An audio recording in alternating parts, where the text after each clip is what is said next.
Hey guys, and welcome to another video. So basically this is tax season, and I'm sure I find it tedious. I don't like tax season. I don't know anybody who really does. And I did a short video about authors doing their taxes, and I thought that I probably need to do a bigger video because I did have some people that seemed interested in talking about it, and I haven't seen any other author videos that do actually talk about taxes. So this is going to be kind of a longer version of that, and I want to preface this video by saying I am not an expert by any means. I'm just an author making my way in the universe, and my opinions and thoughts and advice is just strictly advice and tips. It's not meant to be taken like as legal advice, so I highly suggest get legal advice for anything in this or about finances and taxes and all that stuff. I'm not an expert. So with that in mind, let's get started. So basically, one of the biggest myths and misconceptions that I have not really heard, but just it seems kind of like the thing that's just going around, not really going around, but just all authors, like indie authors, we don't earn much of an income, and so most of us don't really bother to calculate how much we have by the end of the year, and we assume that, at least I did, that, oh, I don't earn even close to enough to even bother having to file. And as far as I know, like, I did not earn much, and there have been some years where I was in the negative and I still have to file. My husband and I file jointly, so he does have an income, so that could change things. I don't know. I'm not an expert, and I'm definitely horrible at math and finances.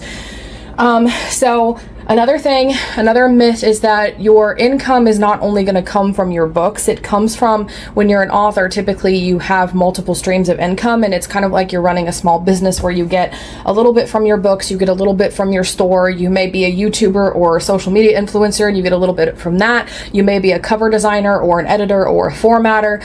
So all of those all have to be filed as well. So what I do is I use a Microsoft Excel spreadsheet to keep track of that. I bought it from, there was one YouTuber that did briefly talk about it in one of her videos, and in that video she sold this Excel spreadsheet she had set up, and so every year I have like emptied it essentially of data and like reuse it every single year, just filling in with new data. If I can find her video where she sells that, I will link it below. But if you're good with Excel, you can figure out how to do it yourself, because you can just set it to like where you list out every month, and then she created new sheets for like each month. So like January, you have like your like the income that comes in for the month at the top, and then your expenses at the bottom, and then you basically calculate the difference, and that's your total for January. Do that for every month, and then you can fill it in, and also you can divide it by streams of income as well, so that you also know like, okay, this is how much I earned in books, this is how much I earned in, you know, from whatever other streams of income you have.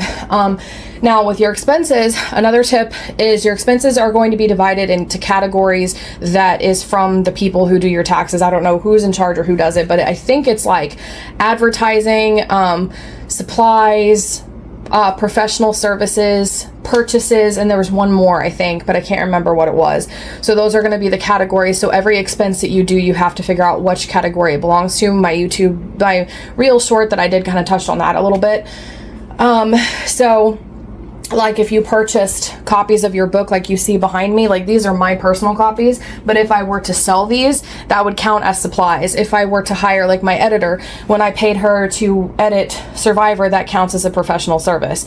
And so that's income coming out that you can file, that's go as an expense basically. So that's kind of the gist of that stuff.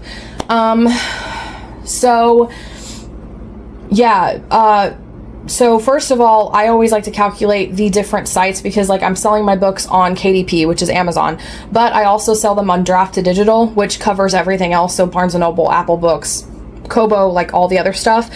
So I sell them on there. So I get bits of income from KDP and Draft2Digital.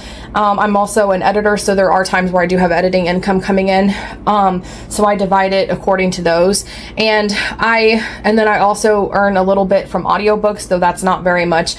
So yeah, you basically just figure out what income streams you have coming in, and you have to just list it. Like I said, Excel is the easiest way. I did start off doing Microsoft Word to keep track, just because that's how I prefer, that's what I prefer to use. But Excel, you can do a function where it actually summarizes it for you, if that makes sense, like where it does the sum for you. And for me, who's horrible at math, that actually does save a lot of problems.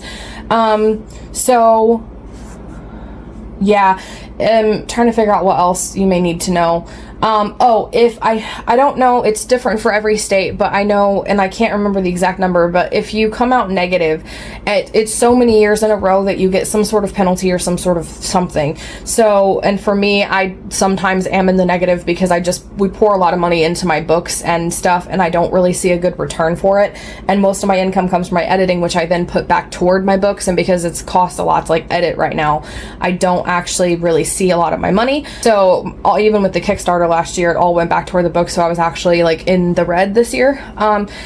But you know, we're okay with that because it's like my passion or whatever, and my job and hobby and all that stuff. But there have been some years, like last year, I was positive. So what I try to do is, if I have a negative year, I'm like, okay, the next year I have to try to be a positive. And there are some authors who are a lot more technical than me, where it's like you have, like, before you do an expense, you have to see if this is going to be a good return in your investment before you even make the purchase, to make sure you're going to make your money back plus some.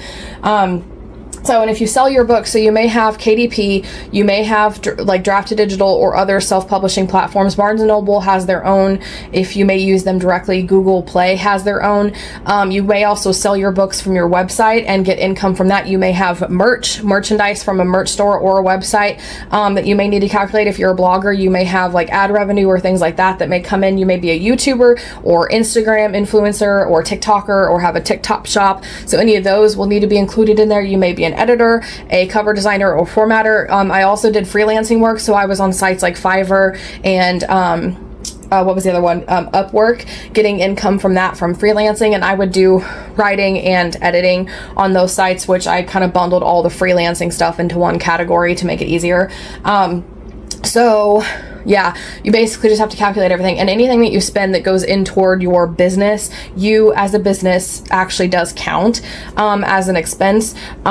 So yeah, like there are some people, like if you had a business, like an actual store, it would be like the internet for that, the electricity, you know, all of the technical details that go into owning a building. Like I'm in my home, so to me that's just part of having the home. So yeah, so let me know in the comments below if there are any questions that you guys have, or if there's any other tax themed topics you want me to cover about author having your business and doing taxes and all that stuff. So let me know. Again, if you have any questions, I'll answer it to the best of my ability. And in the meantime, if you liked this video, please be sure to give it a like and subscribe for more writing and reading videos every Monday, Wednesday, and Friday. In the meantime, if you liked this video of me talking about taxes, then you may want to know more about like what you can earn, like what helps you, an app that will help you earn an income as a writer. So check that out. I went over the app and all the details and how it could potentially earn money for you in that video. So check it out. You don't want to miss it.